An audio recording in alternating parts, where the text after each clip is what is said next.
Ici, dans le fond, j'ai plein de végétaux, donc on va faire le tour. En fait, j'ai plusieurs principes, donc je vais vous en montrer plusieurs. Juste pour vous expliquer que moi, j'ai un terrain qui est quand même pas mal ensoleillé, hein, dans le principe de ombre, soleil, mi-ombre. Dans le fond, plus de 6 heures de lumière dans une journée, c'est considéré soleil. Donc, moi, j'allais un petit peu partout dans la journée, ce qui me fait vraiment un aménagement soleil. J'ai des camomilles que j'avais plantées en pleine terre qui se sont implantées dans les craques de ma dalle. Donc, j'ai de la camomille, plante petite médicinale qui s'est installée toute seule. J'ai des plantes en pot, tomates, cerises de terre. J'ai du kale qui sont dans un smart pot qui vont passer l'année complète ici.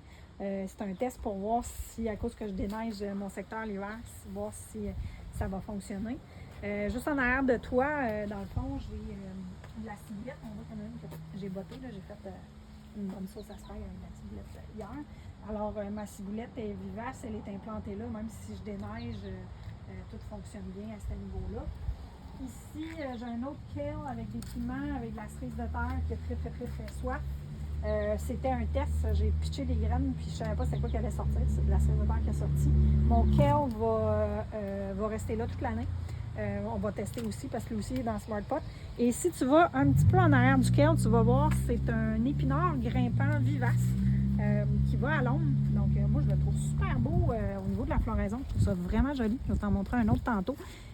À date, la feuille, je l'ai trouvée ordinaire. Ça dit de manger des petites feuilles. J'en ai juste mangé une comme ça, puis j'ai trouvé que ça ne goûtait pas grand-chose. Mais cet automne, je vais en ramasser un petit peu plus. Au passage, juste te montrer des échinacées. Dans un aménagement comestible, les échinacées, c'est quelque chose qui est super intéressant. On est dans la plante médicinale, on est dans la plante comestible. Donc, ça peut être le fun. Donc, on est dans l'aménagement un petit peu plus traditionnel, mais qui complète mon aménagement comestible juste ici. Le plant d'épinard que je te parlais, l'autre, gars, comment il est beau avec sa belle floraison comme ça ici.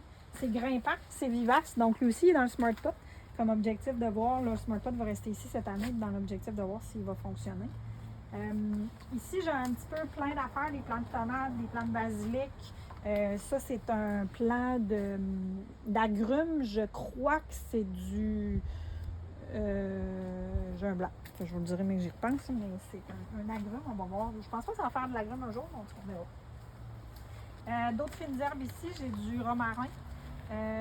Basilic, j'ai un plant de céleri qui s'est implanté là, je ne sais pas pourquoi, parce que c'était du gingembre que j'avais installé. Ensuite de ça, j'ai des tomatillos ici. J'ai testé cette année du céleri rave en pot et je le fertilise. Mon Dieu, tu vois comment il est gros. Je le fertilise et je l'arrose à toutes les semaines et je le fertilise aux 2 semaines au fumier avec gazon et fumier. Je pense que ça va être bon cette année, ça fait que j'ai hâte de voir. Il est en pot noir tout simplement, là, parce que j'avais pas assez de Smart Pot. Mes topinambours qui sont en Smart Pot ici, donc en contrôle total. Donc ça fonctionne bien. Mes cerises de terre qui sont en pot.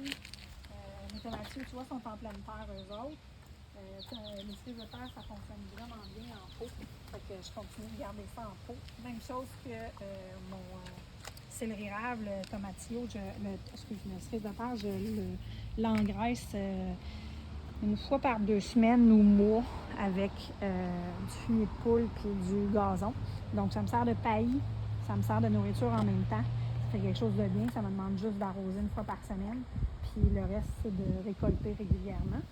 Et dans le fond, dans la suite de ça, on a des plants de tomates un peu partout, aussi en pot, avec un peu de gazon, avec un peu de fumier, mais cette fois-là, j'en ai mis un tout petit peu moins que mes cerises de terre et mes céleri rave.